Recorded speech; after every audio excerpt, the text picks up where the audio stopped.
हाजी साहब ये कहते हैं कि रिजवान परेशान होने की ज़रूरत नहीं है, घबराने की ज़रूरत नहीं है। जो इमरान खान के चाहने वाले सपोर्टर वोटर्स हैं उनको भी कह दो कि परेशान नहीं होना। ये हाजी साहब से पूछते हैं कि इमरान खान गिरफ्तार हो गया है, 5 साल के लिए नाअहल, 3 साल कैद की सज़ा, 1 लाख रुपया जुर्माना, और हाजी साहब कह रहे हैं घबराना नहीं है। हाजी साहब बेटा जी, बात यह है कि मैं जो अपने असाब में उसको गिरफ्तारी नहीं देखी है। बगैर असाब के अगर कोई गिरफ्तारी आई है तो उसको मैं गिरफ्तारी नहीं मानता हूँ। वो जाहिर पता है कुछ कुदरती ऐसे फैसले भी होते हैं ना, एक बंदे ने तो कुदरती मरना होता है ना, फौत होना होता है, और एक बंदे को अचानक कोई हादसाती ऐसी बात होती है, जैसे लोग किसी के खिलाफ को ऐसे ये इल्म चिल्म करते हैं ना जो काले छाले वाले, तो उसमें हादसाती जो मौत होती है, ये हादसाती गिरफ्तारी है। क्योंकि इस फैसले में जिसका यानी वजीर आजम लेवल का कोई बंदा हो, उसके फैसले को सेशन कोर्ट को करने का कोई राइट ही नहीं है। अगर सेशन कोर्ट से इसको कुछ सजा उन्होंने सुनाई है, इसका मतलब नहीं वो कसदन जो है ना किसी पार्टी के एम पे है, मतलब वो कोई फैसले के एम पे नहीं है। तो इसका फैसला तो आगे हाई कोर्ट करेगा और वो आजकल में हो जाएगा, कोई ऐसी बात नहीं, कोई परेशानी की बात नहीं है। हाजी साहब इस वक्त मसला ये है, लोग जानना चाहते हैं इमरान खान 2 दिन के अंदर रिहा हो जाएगा या नहीं होएगा। भाई बात यह है कि मैं ये देख रहा हूँ कि उसका कद कैद के अंदर जाने से और बड़ा हो जाएगा। अच्छा। बड़ा कद होने का मकसद है कि वहां से यानी कोई अच्छी चीज लेकर वापस आएगा।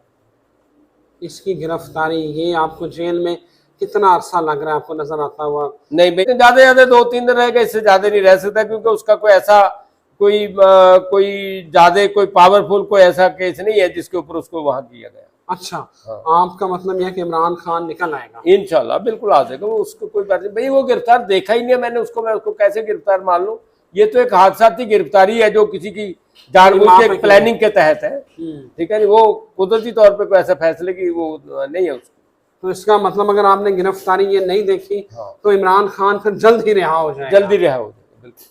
हाजी साहब ये बताएं कि ये जो जज हुमायूं दिलावर साहब हैं, इनके खिलाफ कोई तादीबी कार्रवाई, को महकमाना कार्रवाई इस मामले के ऊपर, क्योंकि इस्लामाबाद हाई कोर्ट ने कल इस फैसले को कालअदम करार दिया था और कहा था कि दोबारा सुने, आज उन्होंने फैसला सुना दिया। हाँ, ये तो देखो जी बात ये, इसके ऊपर तो उसके ऊपर बाकायदा कंडेम लग सकती है जज के ऊपर, और जज को बाकायदा जो है ना इसकी मतलब उसके ऊपर केस होगा सही तरीके से। अच्छा। हाँ, महकमाना कार्रवाई हो सकती है। सुप्रीम कोर्ट उसको कह रहा है कि इसको दोबारा देखो, और उसने देखने की बजाय उसका फैसला दे दिया इस्लामाबाद हाई कोर्ट ने। हाँ, कल ही हुआ है। तो कल ये बात है, तो जाहिर बता वो तो उसने फैसला कसदन किसी के जोर के ऊपर, किसी की जबरदस्ती के तहत, किसी के मातहत होकर किया है। अच्छा। वो अपनी मर्जी से उसने या सोच के ऊपर या मतलब के किसी दलाल के ऊपर फैसला नहीं दिया है, उसको सोचने के लिए कहा गया और उसने उसका फैसला दे दिया।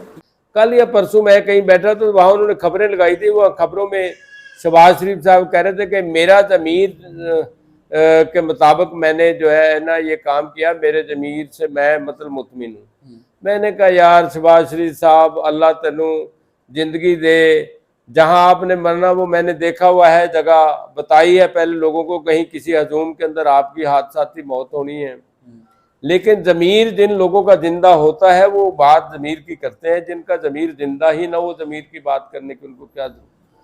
शहबाज शरीफ के बारे में आपने बता दिया कि उसकी मौत कहाँ पे होनी है? हाँ, मैंने आज से नहीं तो 10-12 साल पहले मैंने बताया था कि शहबाज शरीफ की जो मौत है वो हादसाती मौत है, कहीं हजूम के अंदर मौत होनी है। ये मैंने आपसे 10-12 साल पहले ये बात कही हुई है। आपको लग रहा है कि ये महीना आराम से गुजर जाएगा? बिल्कुल इंशाल्लाह, अल्लाह के हुक्म से। अल्लाह ये महीना नहीं बल्कि इसके बाद आने वाला पाकिस्तान के लिए जो टाइम है वो खैर का टाइम है और बेहतरी का टाइम। मौलाना फजलुर रहमान सदर बन सकेंगे या नहीं बन सकेंगे? यार वो तो अपने घर दे और बुढ़िया दी अपनिया दे सदर बने रहे ने, अपने बच्चों के स्टूडेंटों के सदर बने रहे। मौलाना फजलुर रहमान साहब को मैंने सदर बनते हुए कभी नहीं देखा। हाफिज अब्दुल्ला साहब कहते हैं कि अगला सदर साडा मौलाना फजलुर रहमान साहब ने। नहीं वो मैं भी उन्होंने अपने दिल तो बड़ी कदर करता, मैं अपना सदर उन्होंने मान सकता, लेकिन पाकिस्तान का सदर नहीं मान सकता। पाकिस्तान का सदर नहीं मान सकता। तो नवाज शरीफ वापस आ रहे हैं कि नहीं? नहीं बेटा, मैं उनके बारे में कोई चीज नहीं देखी है। आज से पहले आपको बताया था कि आज से कोई 10-12 दिन 15 दिन पहले उसको गुस्से में देखा था, पता नहीं वो उस टाइम दुबई में था कहाँ था, उसको गुस्से में देखा था, उसके अलावा कोई चीज उसकी मैंने नहीं देखी। बेटा जी जो आदमी इमरान खान के साथ रहेगा औखे सौखे टाइम में उसको अल्लाह ने कामयाबी देनी है, और जो नहीं उसके साथ रहेगा तो फिर वो ऐसी है जिसमें जहांगीर तीन ऐसा काम पे पहुंच गए हैं, तो इंशाल्लाह वो वहीं ऐसा काम में रहेंगे इंशाल्लाह, चाहे कोई भी बंदा हो। इस्तेकाम का क्या मुस्तकबिल नजर आ रहा है? इस्तेकाम, हाँ जी, इस्तेकाम पार्टी का क्या इस्तेकाम तो मुस्तकबिल? इख्तिताम है, खत्म है इंशाल्लाह, अल्लाह को उनसे कुछ भी नहीं होगा, खत्म है, खत्म है इंशाल्लाह, कुछ भी नहीं होगा। वो अपनी सीटें भी नहीं ले सकेंगे, अपनी सीटें में। अपनी सीटें भी नहीं ले सकेंगे। इमरान खान ने किसको सीटें देनी है? बंदे तो रोज कभी वो हर रोज 15-20 बंदे तो निकाल रहे हैं पार्टी से। जनाब मेरे को कम से कम भी जो है ना, यानी टिकट मांगने के लिए, दुआ के लिए रोजाना 500-400 बंदे का फोन आता है कि आज साहब दुआ करो इमरान खान सानू टिकट दे दो। अच्छा। हाँ, लेकिन मैं तो उन बंदों को कहता हूँ भाई, अगर आपके नसीब और आपकी नीयत मुल्क के लिए बेहतर होगी तो अल्लाह आपको देगा, अगर आपके नसीब और आपकी नीयत सही नहीं होगी तो मैं कभी आपके लिए दुआ नहीं करूँगा। इलेक्शन होते नजर आ रहे हैं आपको? नहीं, इलेक्शन तो होंगे, हाँ, वो मतलब इलेक्शन तो होने हैं, अब होंगे या डले हैं? इंशाल्लाह जल्दी हो जाए, जल्दी हो जाएंगे। जल्दी हो जाए। आपको क्या लग रहा है, सिंध में पीपल्स पार्टी फिर काम कर जाएगी? भाई उतने इक़्तिदार में नहीं आएगी, ये बात याद रखो। अच्छा। हाँ, वो यानी पूरे अपने उसमें ना MKM को भी साथ मिलाएगी, फिर भी वज़ीर आला का नहीं बनेगा, नहीं बनेगा। वैसे कोई मुमताज है, चौधरी मुमताज वहां पे कोई है सिंध में, होगा ही कोई? या मुमताज कोई न कोई ऐसा कोई सिंधी नाम के ऊपर है बंदा, अच्छा। उसका ताल्लुक कोई सिंध के वज़ीर आला की सीट का कोई ताल्लुक है। अच्छा, ठीक है। तो परवेज लाई का मुस्तकबिल क्या देख रहे हैं? परवेज लाई का आजकल नहीं पता बेटा जी, क्या कुछ है क्या नहीं है, लेकिन ना परवेज लाई का कोई चीज नजर आई, ना मोनसलाई की कोई बात आजकल नजर आई है। वो पहले जो नजर आए थे वही है। ठीक है, जट्टा का पुत्र है, कोई गल नहीं कर, जट्टा की है वो जरदारी पहले 14 साल रहा यार, की हो गया।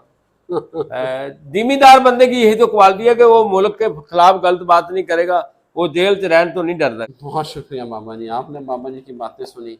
बाबा जी कहते हैं कि अगस्त क्या अगला आने वाला जो टाइम है वो खैर का टाइम है, इसमें अल्लाह पाकिस्तान की आवाम और पाकिस्तान की खैर करेगा, खैर करेगा इंशाल्लाह, और खैर के लिए ही होगा। और पाकिस्तान की तरफ से जो कोई बंदा अपने दिल के अंदर बोगज या किना रखेगा, अल्लाह ताला उसको तबाह बर्बाद करेगा, ये बात याद रखो। और अगला दौर ये भी कहते हैं कि इमरान खान का दौर है, और वो इमरान खान जिस बंदे को वोट देगा वो जीतेगा।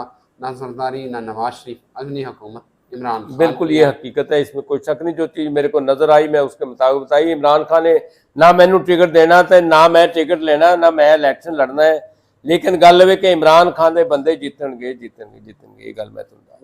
मुझे इजाज़त दीजिए, अल्लाह हाफ़िज़। जीते बेटा, अल्लाह आपको खैर से रखे, सलामत रखे, आमीन। जहाँ आपका पैर हो वहाँ खैर हो, और आपसे हमेशा मुल्क के लिए कोई ना कोई बेहतरी का काम करवाता रहे। आमीन।